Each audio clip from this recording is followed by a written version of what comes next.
This presentation is a summary of POSCO, one of the companies visited during the Regional Areas Study trip of China and South Korea.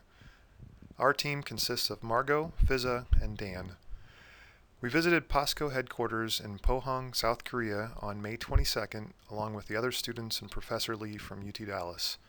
The picture shown in this cover slide was taken outside the POSCO Museum following a pleasant and informative tour of the facility and grounds.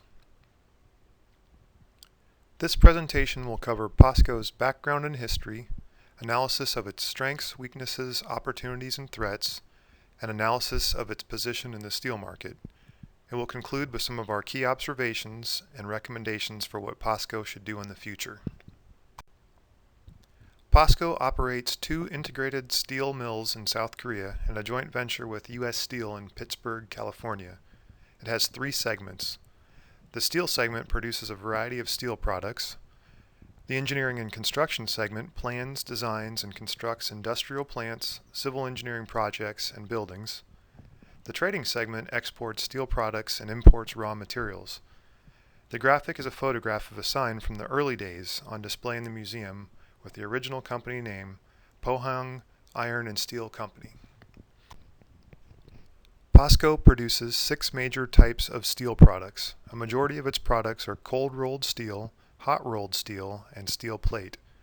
POSCO's products support several South Korean industries. Some of these are automotive, such as Hyundai Motor Company, shipbuilding, such as Hyundai Heavy Industries, appliances, such as LG, facilities, such as SK Energy, electronics, such as Samsung, and structures, such as the many modern skyscrapers and bridges we observed during the trip. According to Fortune 500, POSCO was the 146th largest company in the world in 2012. It is also the 3rd largest producer of crude steel. It has over $62 billion in annual revenue and posted $3.3 billion of profit. This is approximately the same size, revenue, and profitability as Texas-based computer manufacturer Dell. POSCO has approximately 35,000 employees and is highly leveraged with nearly $16 billion of long-term debt. POSCO was founded on April 1, 1968 by Pak Tae-jun. He led the company until his resignation in 1993. He died in 2011 at the age of 84. Significant portions of the POSCO Museum honor his tenure as CEO. During his career, he was a soldier, politician, businessman, and author, and even served as Prime Minister of South Korea briefly in the year 2000. He was well educated in business and the military, and is sometimes compared to Andrew Carnegie for his contributions to industrialization of South Korea. POSCO was conceived originally in order to make South Korea self-sufficient in steel and to ensure its future economic development. POSCO was the first company in South Korea to have a modern steel manufacturing plant. The company started as a joint venture with the Korean government and officially started production in 1972 with only 39 employees. The picture shown in this slide is the Pohang Works facility. This facility was built on land reclaimed from the sea on the sandy Pohang coast in order to avoid displacing residents in neighboring communities. Some of the POSCO highlights over its illustrious 45-year history include the construction of the Pohang Works beginning in 1970 and completing in 1981. Over these 11 years, it reached a crude steel capacity of 8.5 million tons. The Gwangyang facility began construction in 1985. The company was privatized in 2000 and shortly thereafter was renamed to POSCO. 2 years ago, POSCO was selected as the most respected Korean company. Some of the strengths of POSCO include a strong national pride, large size which provides economy of scale and access to resources, a somewhat diversified portfolio, and a low-cost and innovative technology base.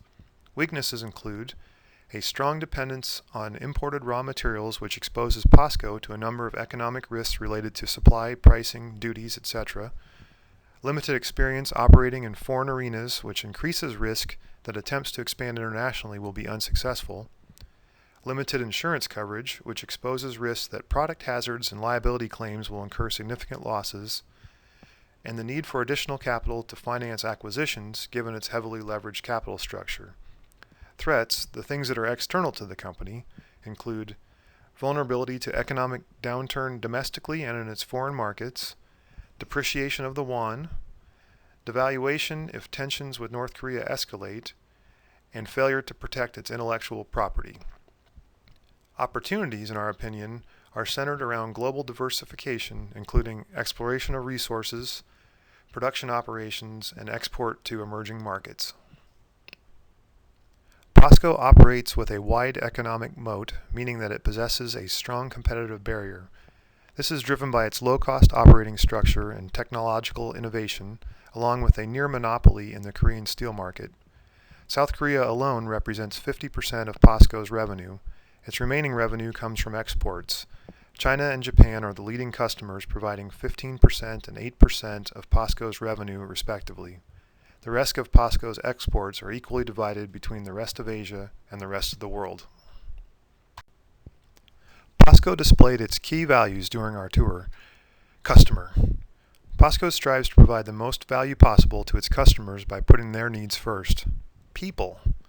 POSCO endeavors to provide opportunities for all employees to ensure they perform up to full potential. Challenge. POSCO's enterprising spirit takes on challenges to pursue what others consider impossible. Integrity. POSCO conducts business with integrity through honest, transparent, and socially responsible behaviors. Execution. POSCO executes collaboratively to accomplish goals and take responsibility for results. These themes, if followed through to fruition, are key enablers for POSCO to advance its position as a global supplier and employer of choice. A core element of the POSCO brand is trust, both internally and within its community. POSCO's vision for a better tomorrow begins with trust. There is also an apparent employee focus in its culture. The graphic is an example of an employee collage prominently on display in its exhibition hall, where each employee of the company can be identified through a terminal query. Our recommendations for POSCO are that it should remain strongly tied to its Korean heritage, but it should continue its efforts to expand operations globally. In this way, it will continue to be the pride of South Korea, but the international diversification will smooth out local economic and demand fluctuations. POSCO should not count on China continuing to grow at its recent historical rate. It should turn some attention toward other emerging markets such as India and Africa to prepare for a slowdown in East Asia. POSCO should continue its market position as a low-cost leader with emphasis on innovation relating to sustainability and the environment. POSCO's technological successes and criticality to South Korea also make it a target, and it should therefore become more diligent in the protection of its infrastructure and intellectual property. This concludes our presentation. Your comments are welcome.